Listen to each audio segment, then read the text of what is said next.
Hello बच्चों, welcome back to my channel mission IIT JEE. Sequence and series के JEE advance level के आज कुछ और नए क्वेश्चंस को देखते हैं।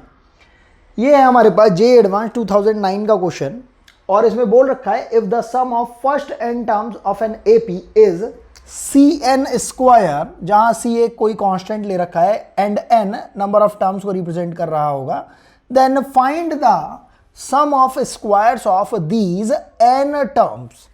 जब हम पहली बार जब इस क्वेश्चन को देखते हैं तो हम इस क्वेश्चन को देखकर समझ पाते हैं कि ये क्वेश्चन थोड़ा सा ठीक ठाक से लेवल का है, लेकिन ये जेई एडवांस लेवल के क्वेश्चन का बिल्कुल भी नहीं है। इस क्वेश्चन को करने के लिए हमें बेसिक कॉमन सेंस की जरूरत है। अगर हम वो कॉमन सेंस समझ पाते हैं तो हम इस क्वेश्चन को बिल्कुल चुटकियों में कर देंगे। हम स्टार्ट करते हैं। हमें पता है एपी के एन टर्म्स को शो करने के लिए हम जनरली एस एन का यूज करते हैं, तो हम एस एन को बुला रहे हैं सी एन स्क्वायर। अब हमसे बोल रहे हैं find the sum of squares of these n terms. तो एक तरीका तो ये है कि हम कोई भी एक जनरल एपी मान लें और उसमें फर्स्ट टर्म ए कॉमन डिफरेंस डी मान के एन टर्म्स उसमें एज्यूम कर लें, उन सबको एडअप करें और एडअप करके उनको हम सी एन स्क्वायर के इक्वल रख दें। ये बोर्ड लेवल का तरीका है और बहुत ही गंदा तरीका है, लेंदी तरीका है, जिसको कि मैं बिल्कुल भी प्रिफर नहीं करवाऊंगा आपको। हम इसमें सिस्टमेटिकली चलना की कोशिश करेंगे और सिस्टमेटिकली चल के हम अपने स्मार्ट मूव्स को जब देखेंगे तो हम पाएंगे कि क्वेश्चन जितना टफ करने में सोचने में लगता है उतना नहीं है। वो कैसे? हम जानते हैं कि हमें एस एन की वैल्यू गिवन कर रखी है, ना इसमें फर्स्ट टर्म दे रखा है, ना ही कॉमन डिफरेंस दे रखा है, ना ही एनथ टर्म दे रखा है, ना ही कुछ भी दे रखा है। बस इन्होंने इस एस एन को देखकर हमसे एपी के उन्हीं टर्म्स को स्क्वायर करके एडअप करके उसका रिजल्ट मांगा है। तो इसको करने का सिंपल सा तरीका हमें समझ में आ रहा है कि अगर हमें ये पता हो बेसिक कि एस एन माइनस वन से हमें एनथ टर्म टी एन मिलती है and sigma of t n करने से हमें एस एन मिलता है, तो इन बेसिक कॉन्सेप्ट को यूज करके हम इस जेई एडवांस के क्वेश्चन को ईजिली कर सकते हैं। अगर कोई बच्चा बेसिक्स में कमजोर है तो हाँ, ये जेई एडवांस का क्वेश्चन सही में बहुत ज़्यादा टफ लगेगा, लेकिन अगर किसी को ये बेसिक पता है तो ये क्वेश्चन बहुत ही ईजी हो जाएगा। वो कैसे, हम देखते हैं। हमने एस एन लिख लिया सी एन स्क्वायर। अगर इसी सीक्वेंस में अगर हम एस एन माइनस वन निकालेंगे तो हम एन को किससे रिप्लेस कर रहे हैं? एन माइनस वन से। और इसको अभी के लिए हम लिख सकते हैं c n square plus one minus two n. अगर हमें एनथ टर्म टी एन निकालनी है तो हम जानते हैं इसको हम लिख पाएंगे s n minus s n minus one. वो वैल्यू अब जो हमने कैलकुलेट करी वो यहाँ लिख देंगे और हमने सी को दोनों में से ही कॉमन ले लिया। बचने वाली टर्म हो जाएगी एन स्क्वायर माइनस, इस पूरे ही एक्सप्रेशन पर जब माइनस लगेगा हो जाएगा n square minus one plus two n. इसको जब हमने सिंप्लीफाई किया तो हम देख पा रहे हैं हमारे पास वैल्यू आ रही है टू एन माइनस वन। ये हमारा क्या आ गया है? Nth term. अब क्वेश्चन को हम पढ़ेंगे धीरे धीरे और समझेंगे भी धीरे धीरे। हमसे बोल रखा है find the sum of squares of these n terms. मतलब एक तरीका तो हम ये बोल रहे हैं कि A1 A2 A3 up to AN, ये n टर्म्स हो गई हमारे लेट से AP की। इन सब के सम को हम बोल रहे हैं SN। अब दूसरी कंडीशन में हम बोल रहे हैं इन सारे ही टर्म्स का स्क्वायर कर दो और अब इनका सम हमें बताना है। तो अगर हम इसमें बेसिक कॉमन सेंस का यूज करते हैं और बोलते हैं कि इस पर्टिकुलर सीरीज का सम निकालने के लिए अगर हम अपनी जो nth टर्म जो कैलकुलेट होकर आई है, जिसको कि हम किससे रिप्रेजेंट कर रहे हैं यहाँ पर tn से, उस tn का ही स्क्वायर कर दें और उस स्क्वायर को करने के बाद हम उसमें सिग्मा अप्लाई कर दें तो हमारे पास रिक्वायर्ड सम आ जाएगा, जो कि ये पूछना चाह रहे हैं। तो हमने अभी के लिए ये Tn निकाला अपनी अर्थमेटिक प्रोग्रेशन का।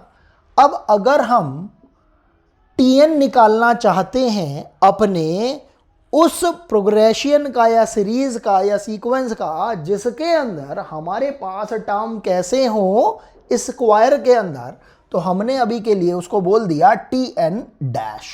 तो ये Tn dash according to the question कितना हो जाएगा, C 2n माइनस 1, मतलब ये वाला जो एक्सप्रेशन है इस पूरे का स्क्वायर। ये कहाँ से आया है हमारे पास, इस कंडीशन से, क्योंकि हमसे बोला गया है कि जो भी जो AP है उसके सारे ही टर्म्स का अगर हमने स्क्वायरिंग कर दी और तब उसको एडअप किया तो आने वाला सम कितना होगा। तो हमने सबसे पहले nth टर्म कैलकुलेट किया, वो इतना आ गया, और इसको थोड़ा सिंप्लीफाई किया, ये कितना हो जाएगा 4n square plus 1 minus 4n।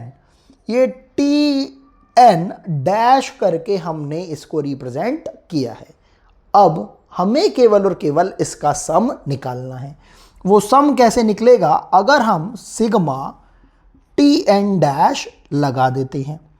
जैसे ही हमने सिग्मा Tn डैश लगाया तो ये C स्क्वायर, तो क्योंकि क्या है कांस्टेंट है, ये बाहर हो जाएगा और सिग्मा अप्लाई हो जाएगा पूरे इस एक्सप्रेशन पर। 4n square plus 1 minus 4n। अब क्योंकि हम जानते हैं सिग्मा ऑफ n, हम यहाँ लिख देते हैं सिग्मा ऑफ n कितना होता है हमारे पास, nn plus 1 divided by 2। Sigma of n square होता है हमारे पास n plus 1 2n plus 1 divided by 6, और सिग्मा ऑफ 1 होता है हमारे पास n। इन्हीं बेसिक क्वांटिटीज का यूज करके हम इसमें वैल्यू पुट करते हैं। तो हमारे पास वैल्यू आती है C स्क्वायर, सिग्मा अप्लाई करा जब हमने 4n स्क्वायर पर, तो 4 तो कांस्टेंट था, 4 बाहर रह गया। n स्क्वायर पर जब अप्लाई किया तो कितना हो जाएगा n plus 1 2n plus 1 divided by 6। अच्छा, ये यहाँ पे क्लोज हो जाएगा। 1 पर जब सिग्मा अप्लाई हुआ तो इसकी वैल्यू हो गई n, और जब माइनस 4n पर अप्लाई होगा तो 4 तो बाहर आ जाएगा, और n पर जब हम सिग्मा अप्लाई करेंगे तो ये हो जाएगा n plus 1 whole divided by 2। हमने ब्रैकेट क्लोज कर दिया, और C स्क्वायर के साथ हम देख पा रहे हैं पूरे ही एक्सप्रेशन से हमें n कॉमन मिल रहा है, तो हमने उस n को बाहर लिख दिया। जो बच रहा है उसको भी लिख दिया। हम देख रहे हैं 4 और ये 6 में कुछ मैनिपुलेशन हो जाएगी, और ये हमारे पास आ जाएगा 2। जब n कॉमन निकल गया तो हमारे पास आ रहा है n plus 1 into 2n plus 1, और इसमें 2/3 की मल्टीप्लिकेशन है, ये प्लस 1 रह गया, और यहाँ पर माइनस में आ रहा है आपके 2 इंटू n प्लस 1। तो अब हम इसको और थोड़ा सिंप्लीफाई करते हैं, ये हो जाएगा C स्क्वायर इंटू n। हमने देखा कि यहाँ पर जब हम इसको थोड़ा सा सिंप्लीफाई करते हैं तो ये हमारे पास माइनस 2n माइनस 2 प्लस 1 हो रहा है, जो कि हमें अल्टीमेटली देगा माइनस 2n माइनस 1। इस पूरे में से ही अगर हम माइनस कॉमन ले लेंगे तो वो कितना आ जाएगा, minus times of 2n plus 1। और ये एक्सप्रेशन तो एज इट इज हमारे पास चलता हुआ आ ही रहा है। कितना हो रहा है 2n प्लस 1 इंटू 2/3। तो हमारा एक्सप्रेशन कुछ ऐसा सा बनता जा रहा है। अब इस पूरे एक्सप्रेशन में से भी हम कुछ कॉमन ले सकते हैं, जो कि कितना है हमारे पास 2n प्लस 1। तो इसके बाद जब हम और सिंप्लीफाई करते हैं तो ये हो जाएगा C स्क्वायर इंटू n, और देख रहे हैं यहाँ से कॉमन आ जाएगा 2n प्लस 1, और अंदर जो बचता है वो कितना बचता है n plus 1 into 2/3 minus 1। LCM लिया तो ये कितना हो जाएगा 2n plus 2 minus 3 and whole divided by 3। इसको और थोड़ा सिंप्लीफाई करते हैं तो हो जाएगा C square into N into 2n plus 1 into 2n plus 2 minus 3 बोले तो ये कितना हो जाएगा 2n minus 1 divided by 3 whole divided by 3 लिख सकते हैं। और जब हम देख रहे हैं यहाँ पर एक्सप्रेशन, चाहे तो आप इसको एज इट इज छोड़ सकते हो और चाहे आप इसे और थोड़ा सिंप्लीफाई करके लिख सकते हो। ये हो जाएगा C square into N into 2n plus 1 into 2n minus 1 मतलब a plus B into A minus B, A square minus B square मतलब 4n square minus 1 whole upon 3। और यही आपका रिक्वायर्ड आंसर हो जाएगा। तो चलिए नेक्स्ट क्वेश्चन की तरफ मूव करते हैं। ये क्वेश्चन भी 2009 का क्वेश्चन है जे एडवांस का। इसमें बोल रखा है let V r denotes the sum of the first r terms of an arithmetic progression AP whose first term is r and common difference is 2r minus 1. Let tr equals to vr plus 2 minus vr minus 2 and qr equals to tr plus 1 minus tr for r equals to 1 2 3 up to so many numbers. Then इसका first part अभी हम करने वाले हैं। इसमें first part में पूछ रखा है find the sum of v1 plus v2 plus v3 up to vn। अब जेई एडवांस ने ये क्वेश्चन पूछा जिसको करने के लिए बच्चे को काफ़ी टाइम लगा। ये कम से कम 15 से 20 मिनट्स का क्वेश्चन था जिसमें टोटल 3 पार्ट्स दे रखे थे। इसमें भी बेसिक रिक्वायरमेंट वही है कि बच्चे के जो बेसिक कॉन्सेप्ट है वो बहुत अच्छे से क्लियर होने चाहिए। ये क्वेश्चन मैं ये तो नहीं कह रहा हूँ कि टफेस्ट है, लेकिन one of the toughest question में काउंट किया जा सकता है। कैसे? क्योंकि इसमें जो टर्म्स दे रखी हैं वो काफ़ी कंफ्यूजिंग तरीके से रिप्रेजेंट की गई थी और जिस तरीके से क्वेश्चन का रिप्रेजेंटेशन है वो एकदम से आसान तरीके का नहीं दे रखा है। तो हम क्वेश्चन को स्टार्ट करते हैं। हमने सबसे पहले इसके अंदर देखा कि हमें क्या गिवन कर रखा है। इन्होंने हमसे बोल रखा है कि एक ये जो VR है, ये VR टर्म सम को डिनोट करता है किसको, किसके first R terms of an AP के, जिसकी फर्स्ट टर्म तो होगी R एंड कॉमन डिफरेंस होगा 2r माइनस 1।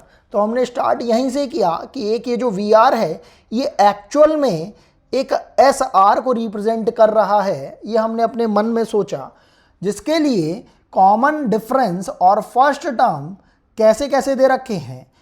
इसका फर्स्ट टर्म तो R है और कॉमन डिफरेंस 2r माइनस 1 के तरीके से दे रखा है। तो अगर हम अभी के लिए v1 की बात करें तो हम देख पा रहे हैं यहाँ पर r की वैल्यू 1 हो जाएगी और कॉमन डिफरेंस भी यहाँ पर कितना हो जाएगा 1 के हिसाब से 1। और क्योंकि यहाँ पर बोल रखा है VR denote the sum of first R terms of an arithmetic progression, तो सोचने वाली बात है कि v1 के लिए हमारे पास टोटल नंबर ऑफ टर्म्स कितने आने वाले हैं, ओनली 1। तो इससे बनने वाली जो सम होगा वो कितना होगा, केवल 1। अभी उन सब के बारे में बात करते हैं, लेकिन पहले अभी हम कुछ इसकी टर्म्स को देख लेते हैं। यहाँ पर v2 की वैल्यू अगर हम देखें तो ये r की वैल्यू भी कितनी हो जाएगी, r2। तो यहाँ पर जब r की वैल्यू 2 लेंगे तो कॉमन डिफरेंस की वैल्यू हो जाएगी हमारे पास 2, तो 2 इंटू 2 माइनस 1 ये वैल्यू हो जाएगी 3। इसी तरीके से v3 के लिए 3 हो जाएगा और ये वैल्यू हो जाएगी 5 एंड v4 के लिए वैल्यू हो जाएगी हमारे पास 4 एंड ये हो जाएगा हमारे पास 7। और जब हम vn की बात करेंगे तो हम देखेंगे हमारे पास फर्स्ट टर्म तो हो जाएगा n एंड कॉमन डिफरेंस हो जाएगा 2n माइनस 1।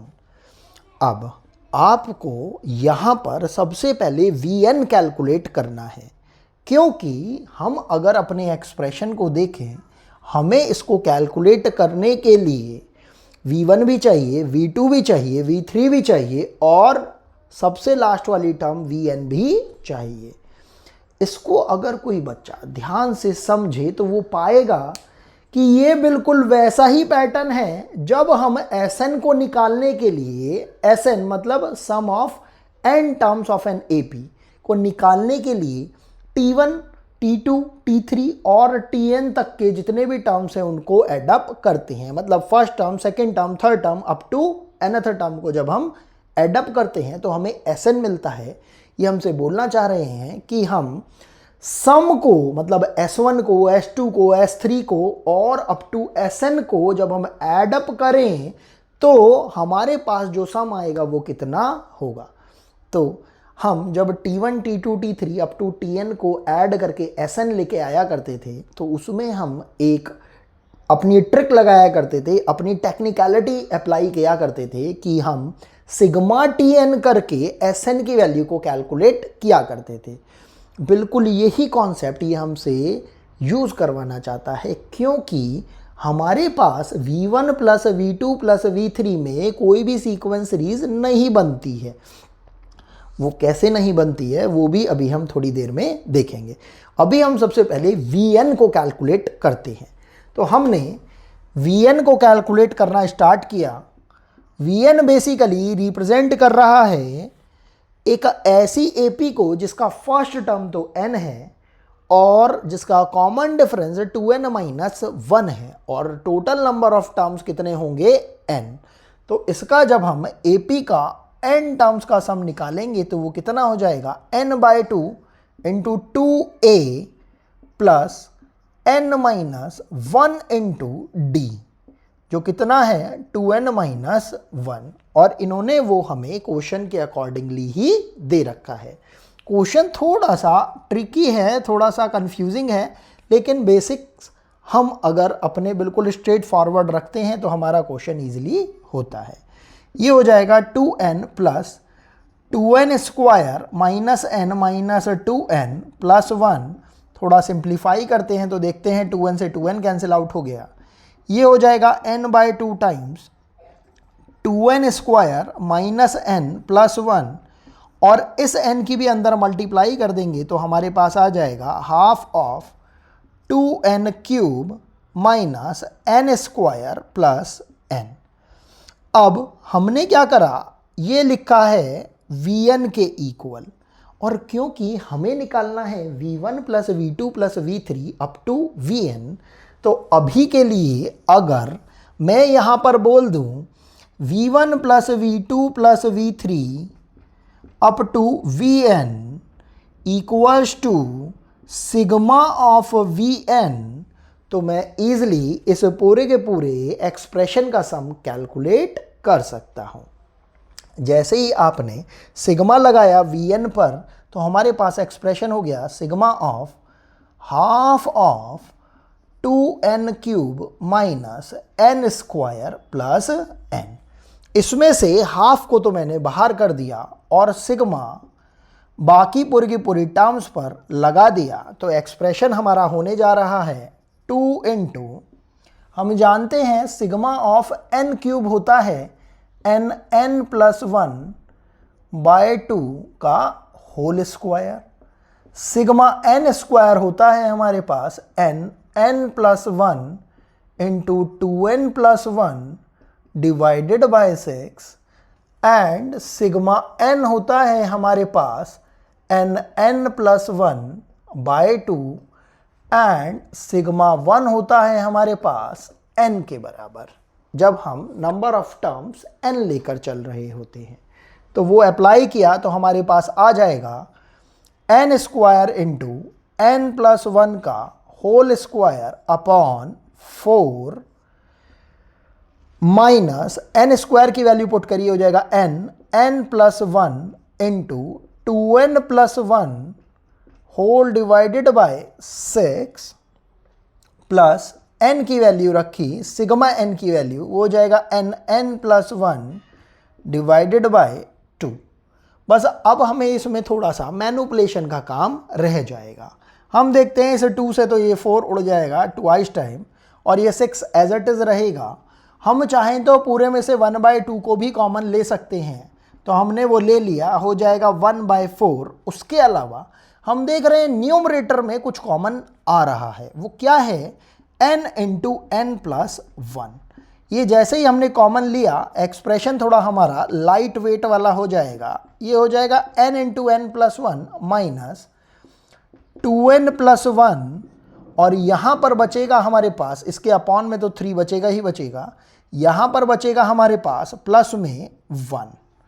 ये एक्सप्रेशन जब हमें समझ में आता है तो हम इसे थोड़ा और सिंप्लीफाई करते हैं। हमने क्या करा, इन दोनों में एलसीएम लिया, ये हो जाएगा 1/4, या ऐसा भी बोल सकते हैं आप अभी के लिए n plus one divided by 4 into, यहाँ पर इसकी मल्टीप्लाई कर दी, ये कितना हो जाएगा, और हम पूरे का ही एलसीएम ले लेते हैं, हो जाएगा n स्क्वायर प्लस n, और 3 से मल्टीप्लाई हो जाएगी क्योंकि हम एलसीएम ले रहे हैं, -2n माइनस 1, और ये हो जाएगा +3, और होल अपॉन में कितना आ रहा है हमारे पास 3। इसको और थोड़ा सिंप्लीफाई करा, ये हो जाएगा n plus 1 upon, whole upon में हम लिख देते हैं 12, और फाइनल ये हमारे पास एक्सप्रेशन आएगा 3n स्क्वायर, ये 3n माइनस 2n प्लस का n हो जाएगा, और -1 प्लस 3 ये हमारे पास हो जाएगा प्लस का 2, और ये ही हमारा रिक्वायर्ड आंसर हो जाएगा। अब हम इसके सेकंड पार्ट की तरफ मूव करते हैं। हम देख रहे थे कि जो TR था उसका रिलेशन हमें दे रखा था, TR equals to VR plus 1 minus VR minus 2।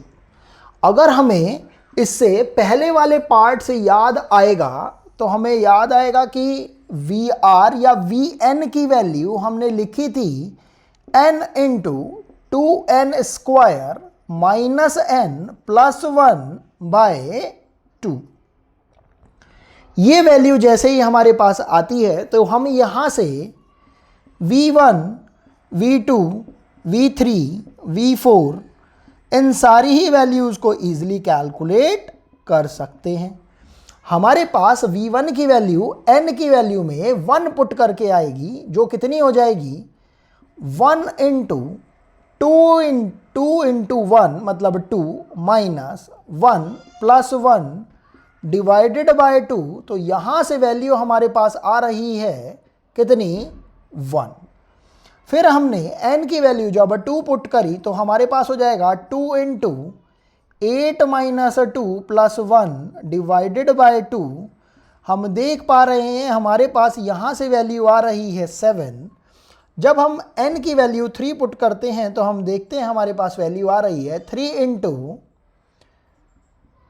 ये 18 माइनस 3 प्लस 1 डिवाइडेड बाय 2।